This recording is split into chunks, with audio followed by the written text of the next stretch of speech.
Update nga tayo sa Gilas Pilipinas at sa kanilang laban kontra sa Australian Boomers. Mamaya na nga yan. At syempre excited na ang ating mga kababayan na mapanood ang performance ng ating mga Gilas players. Lalong-lalo na walang Justin Brownlee.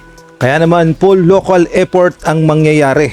Ang good news naman, susuporta ang ating mga kababayan dyan sa Perth, Australia at nangako nga silang susuporta ng buong puso at pupunuin ang Rock Arena para daw maramdaman ng ating mga Gilas players na parang nasa bahay lang o home court lang ng ating Gilas, ang Rock Arena.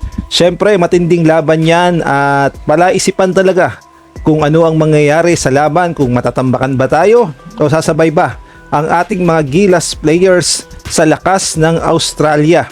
At sa tingin ko naman nasa 70% na tsansa sumabay ang ating mga Gilas players dahil nga sa ganda ng kanilang ipinakitang performance kontra New Zealand na wala pang Justin Brownlee na talaga namang umi-score.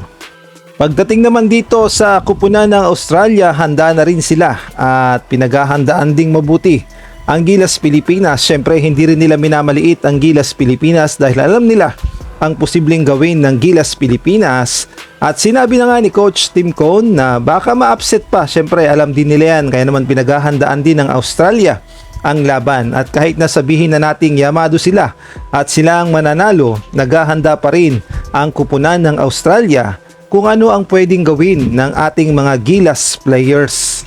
At inaasahan naman mamaya na muling mag-i-step up sila Kevin Kembao, Carl Tamayo, Juan Gomez Diliano at iba pang Gilas players. Kaya naman kaabang-abang talaga ang mangyayari sa laban. At sa mga nagtatanong kung anong oras, 6:30 PM nga yan live sa One Sport sa YouTube channel at gayon na rin yung mga Facebook page live.